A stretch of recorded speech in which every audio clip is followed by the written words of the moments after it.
Hey, what's up, everybody? Dr. Paul Etchison here, and welcome back to another edition of DPH Clinical. I am joined by the fabulous and awesome guys, Dr. Dan Brisky and Dr. Tahir Dune of Colorado Surgical Institute. What's going on, guys? How you guys doing? What's up, man? We're good. Good, man. We're about to start a full arch course tomorrow. So me and Dune are up late solving problems today. Oh, man, lots of problems. You got big problems to solve, or you just got to get an excuse to get out of the house and leave the wife at home? We had one guy come back with his paperwork late. He went to his medical doctor for his medical approval to get his A1C and just a stamp of yes for the surgery. And he came back with an A1C of 12. That's not good, on his right? piece of paper. Yep. He's like, I'll sign anything you want. Yeah. I'll sign any paper, liability release. I don't care. I just want to get my teeth. I'm like, nope, sorry, man. You shouldn't have ate those 2 boxes of donuts. That's smart. I remember doing that like in dental school. It's like if your blood pressure was like, I think 135 or something like that. And I'd be like, they look fine. I mean, they look okay. I just want to work on them. And then when I got out, it was like, oh, 150. And then it was one that there's a certain point where even me, I'm like, well, like part of me was like, I think I'm just going to stop taking blood pressure. Yeah, right.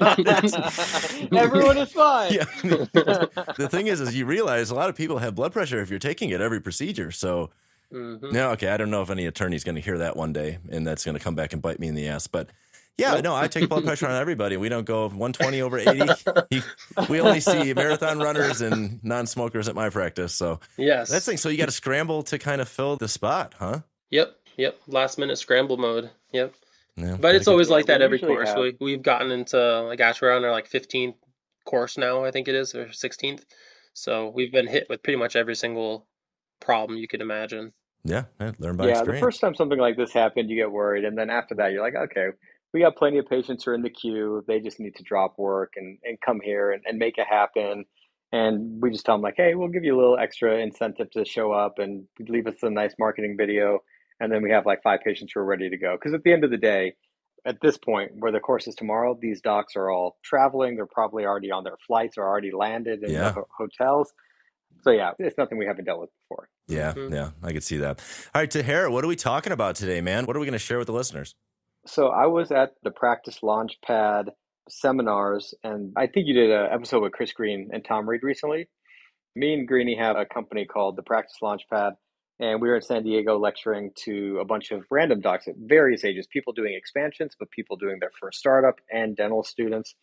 And so just while we're kind of chatting in the after hours over drinks and stuff, we were just like talking about what young docs and what people who are trying to avidly get into CE are interested in hearing.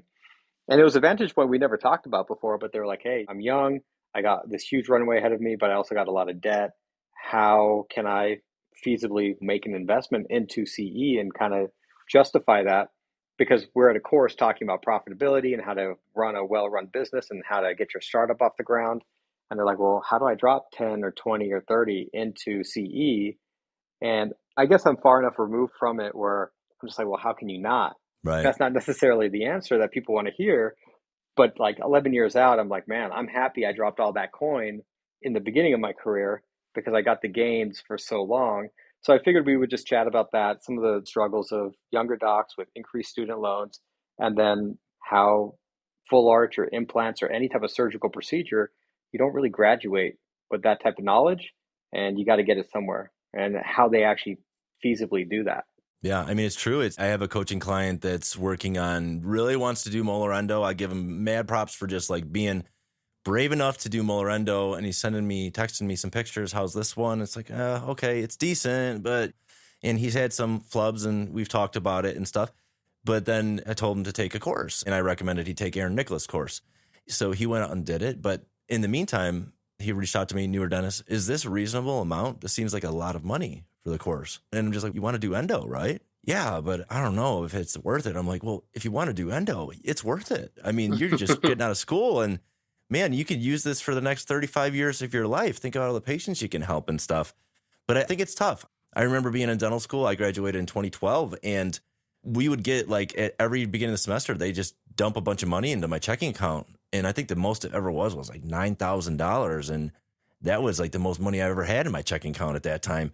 And to think that you're going to go drop like $4,000, $5,000 on a weekend course, or like as in your case, I mean, it's a big surgical course. I think it's a big mental roadblock to get over, but I agree with you. How could you not? I mean, if you want to do this level of dentistry and you want to be that level of dentist, how do you not do it? So what would you say, Brisky? What's your experience been graduating and getting into stuff? Because, I mean, obviously you guys are both like super GPs and nearly, I guess, specialists with the stuff that you do surgically. How was it for you, like graduating and doing into this stuff? I am officially 7 years out. So I graduated back in 2016. But that was a lot of stuff to learn in 7 years, right? Mm-hmm. A lot of docs will ask me, like at a conference, something, hey, how did you get there so fast? I actually advise docs not to do a startup right out of school. I actually tell them to wait 2 years and wait 2 to 3 years to spend a lot of money on CE and also build the capital, then do your startup after that. Because it's like, what do you pick? Like, how can you afford? And I'm going to let Doom play devil's advocate on this one too, because him and I do that all the time. But it's like, how do you spend 40K in a year on CE your first year or in your second year, right? And you're just spending all this money and you're having to finance some of these things at some either 0% or over 3% interest rate, and then learned how to do these advanced clinical procedures and then do a startup, or do you do them both at the same time, right? But if you do them both at the same time, are you now going to be implementing these slower because you didn't give yourself the 2 to 3 years to learn the surgery? Yeah. And I think another thing too is thinking about startups. We see these startup practices and they're like, gosh, I wish I was more busy. The startup struggle is real. Oh my gosh. And it's like, well, if you knew how to do more procedures, you wouldn't be referring so many things out and you'd probably be a lot more busy. See all those little holes in your schedule? That's an endo, that's an implant, that's an extraction. It's one of those things. I think it's a mental roadblock. It's just we finally get to the point where we're going to make some decent money. And then everyone's recommending go spend your money on education. And most doctors are like, I just did. And it was a lot. Yeah, exactly. No, you spent it on the degree so then you could go out there and work and then actually create the lifestyle that you have. But I understand why people think that way because, dude, it's like some people are coming out with 500 grand in debt. Mm-hmm. That's nuts. It's absolutely nuts. But it is what it is. And you are where you are and you have that contract and you're going to pay it back. And what the way to do it is to do higher reimbursable procedures. Like I have two associates here. Half of today's schedule was surgery. Between me and all the associates, they do surgery as well. If we look at it through that vantage point, I mean, then I would just be busy only myself doing GP work and I wouldn't have the ability to keep my associates busy if we weren't doing specialty procedures in this practice. And then also, I mean, from the perspective of having a skill set early on and then actually building on that skill set, like Dr. Brisky, like when do you start doing implants and surgery? Like year one, year two, maybe? Yeah, first year out. Yep. Okay. So from year one up and through 7, all the skills are stacking on top of one another. So then all the revenue you're gaining from doing these surgical procedures is there forever for the 35 years, like you talked about. So like Warren Buffett said, like compounded interest is like the eighth wonder of the world. It's like having the skill set and creating the revenue through specialty procedures as a generalist is the eighth wonder of the world in terms of revenue that you can produce in your practice. And that's just profit. And if we're just like looking at this from like that perspective, like, okay, how do you pay off your debt? How do you get everything done? Like this is the fastest way to do it. It's not the only way to do it. I also was on another webinar and they asked like, hey, does everyone need to do surgical procedures? And my initial answer was like, absolutely not. If you don't like this stuff, don't do it.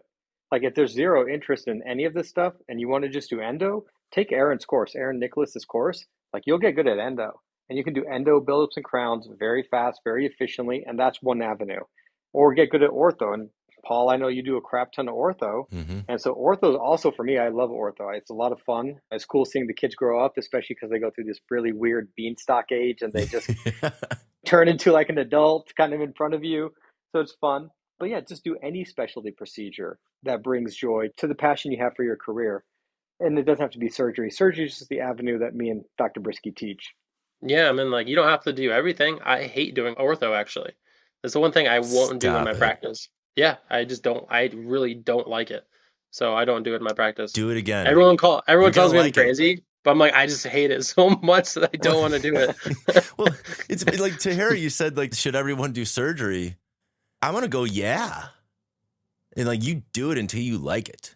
Yeah. Like when you're like your kids, like, you're going to eat that and you're going to like it.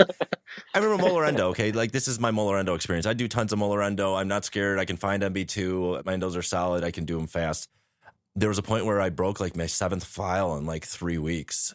I told like the guy I was working with, one of the older docs, I'm like, dude, molar endo's not for me. I just can't take the stress. I feel like I'm hurting patients. He said, dude, let's get some extracted teeth. We're going to figure this out. Don't give up on this. It turned out to be one of like my favorite procedures. When you dislike a procedure, it's different to dislike the actual doing it versus I dislike being uncomfortable because I'm not skilled enough to do it. Because if you ask me what brings me joy, ortho, band and bracket ortho. You ask me what literally sucks the joy out of my life and rots and squeezes and sets my soul on fire. Well, I mean, like bad stuff. Setting soul on fire kind of sounds good. Yeah. It's class 2 fillings, man. I hate class 2 fillings. And if you did no specialty procedures, damn, you're just doing class 2 fillings all day, pretty much. I don't know how you could not do it. I mean, it's one of the things, and I'm going to go with like, yeah, I think everyone should do surgery. You got a patient that comes in, even to simple surgical extraction. I mean, patients are in pain. Help them out. I mean, that's one of the best feelings when people come in pain that, I just can't. My other doc, they wouldn't even get me in. So that's why I'm in here. And you're just like, you want to get it out right now? Yeah, let's do it. Even when like they can't even get them numb. Like, hey, I might not be able to get you numb. You're pretty swollen, but you cool with that? I want it out. Let's go. Buckle up. And they're just so thankful. I love that stuff. So has that been your experience? Like Dan, Brisky, you think that? Or what do you think? Should everyone do surgery? I think everyone should do some level of surgery, right? I agree. I agree 100%. I think people will find out along the way where they tap out. We find a lot of doctors will hit different blocks in their surgical journey. I think one block is wisdom teeth, for sure. Some docs will do an impacted wisdom teeth, and if they can, they'll keep excelling. If they can't, then they'll kind of stay in that zone, which is perfectly fine. And I do find that a lot of docs will get to the stage where they start doing implants, and then they'll learn lateral sinuses or vertical sinuses, or how to augment a ridge to be wider than 6 millimeters to place an implant. And then that's another big roadblock that we see. And it's okay. Like I've had a lot of my friends along the way where they would just stop there and they would just do single implants, and that's totally cool. There's nothing wrong with that, right? Because that's a great thing to have in your practice. But you don't have to do full arch if that's what we're calling surgery, right? Yeah, I agree with that. I think full arch, if you don't do it regularly and you're not happy with surgery, full arch is not for the faint of heart. Because if you're not doing it enough and you're not efficient at it, you're just going to lose money on doing the cases. Or you break even and you're like, okay, well, it was fun to do that case pro bono type of thing. So when it comes to full arch, like that's the last thing we want you to stack onto the skill set, because it's once you tie everything in, you're like, okay, cool. I really love all of this and I'm in for the ride, or buckle up. Then it's like, hey, let's do some full arch. Because if you can dial that into your practice and it's efficient, dude, that's like white hot.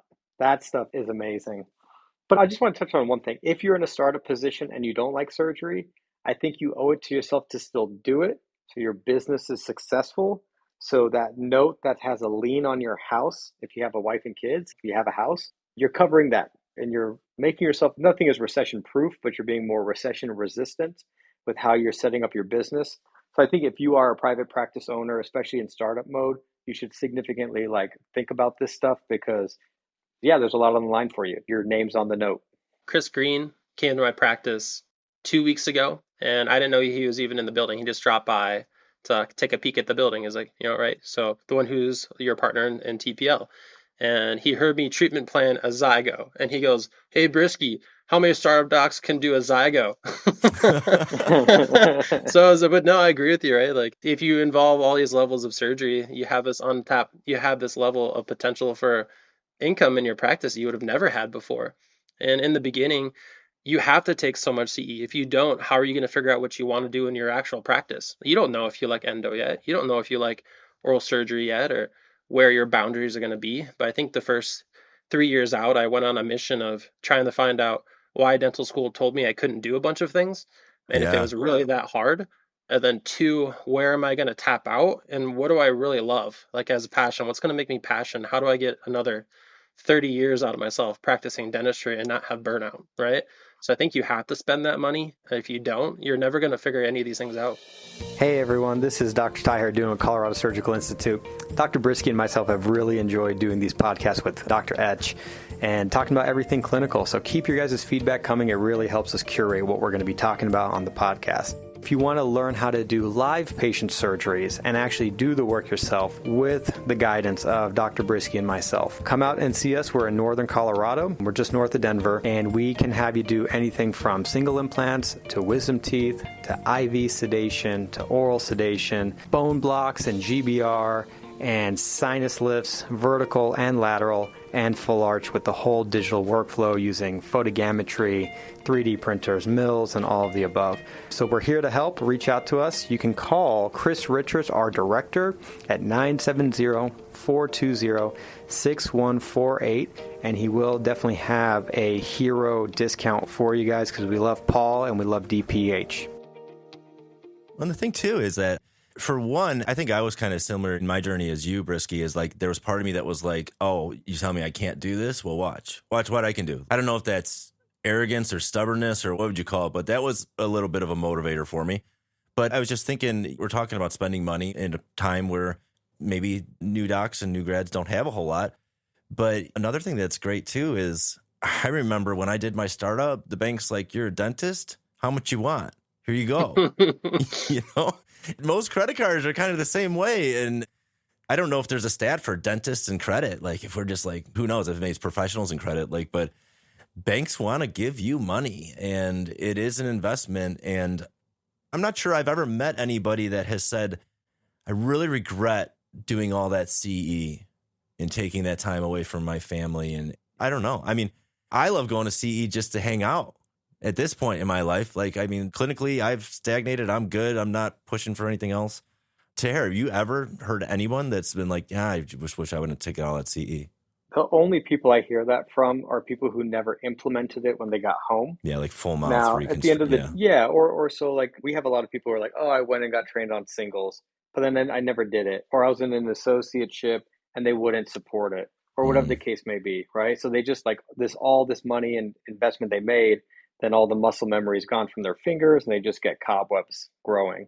What we advise is, hey, if you're going to do this, let's make sure you get a couple of cases set up within the next couple of months. If not like that direct week afterwards, if you can swing it, even if you do the case for free and you go lock it in. Because once you lock it in, it's yours forever. But that's literally the only version that I've heard someone regret doing CE is because they never implemented it. And they don't regret doing it, they regret not implementing it. So I guess that distinction is there. I know a lot of people who regret doing startups. I know a lot of people who regret doing their second practices, but it's few and far between that people actually regret investing in themselves and having a personal skill set to kind of do it. And here's the thing, if you're a student and you're listening to this, you can go to these CE courses and observe for free. Yeah, when you're in dental school? Yeah, dude, you get in free everywhere. I mean, you got to pony up on the ticket and the hotel room, but stay at a Holiday Inn or like some La Quinta or whatever, right? The murder hotel, and then just lock your door, barricade. Yeah, just move the sofa in front of the door and save some coin, and then like travel to these places, call all the instructors. Like I have dental students we have 10 dental students coming to our course tomorrow, and they're just like, they light up when they're here, and it's cool to see them like so excited about just watching surgery.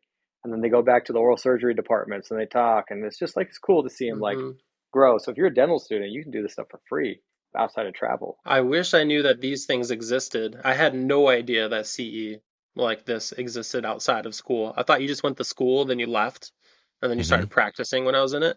I had no idea you could take CE during dental school for free. Yeah, it wasn't on my radar at all. Yeah. So, like, I mean, if we talk about dental students, easy as it comes, right? Every dental student, call whoever. If you're a young doc and you're kind of strapped right now, there's ways to make this fit into your budget. Like I teach the business of dentistry with the Dental Success Institute. One of the coaches, we don't let people do CE if they can't afford to do it. If we look at all their numbers of their business, we look at their P&L, we look at every line item, we look at their supplies and their labs and their payroll and their doctor compensation and their facility costs and everything, office supplies, you name it. We look at every percentage, we benchmark it based on where that business is. They have certain allocations for CE. If you can't afford the CE, granted, you can do anything you want to do. We're just really not advising it. But a lot of the times what works is to break this out over a long period of time. Because if you can do 1,000 or 2,000 a month in CE over a 1 year period, and then you can just do the procedures to cover that quote unquote note, if you will, it's a no brainer. then it's paying for itself, and now you have the skill set forever. Outside of that, a lot of people like equate it to, oh, well, I'm getting a CT scanner and then I'm doing CTs and paying off the CT scanner. Well, that asset is depreciating.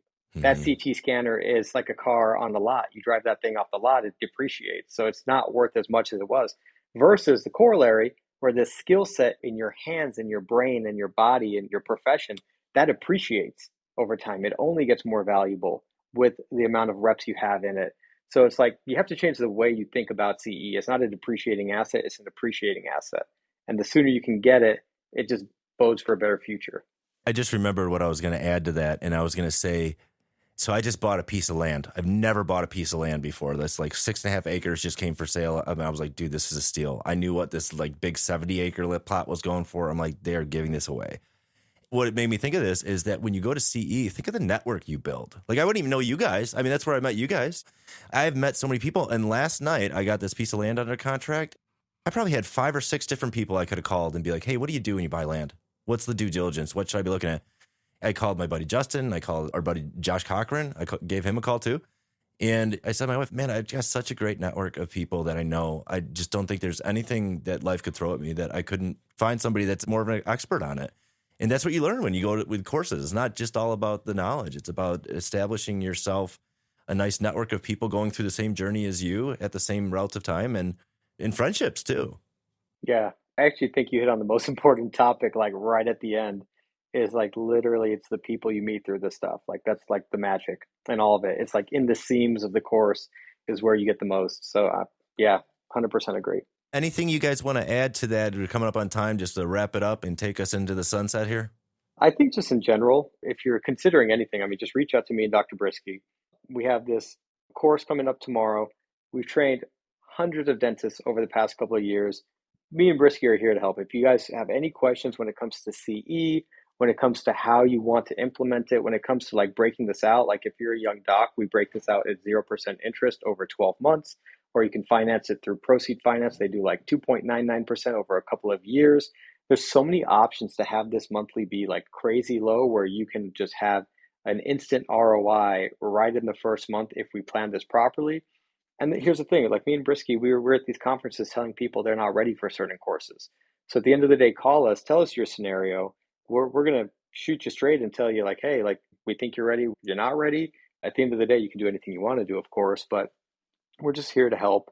We're here to kind of pave the way and reach out. I mean, we've got all our courses for 2024. Our course, obviously, tomorrow is our last for the year, and we're sold out, and it's going to be awesome. It's like 18 arches and 14 laterals and 10 bone blocks and 30 single implants and 30 wisdom teeth. And I don't even know how we're doing all of that in 3 days, but it's going to be awesome.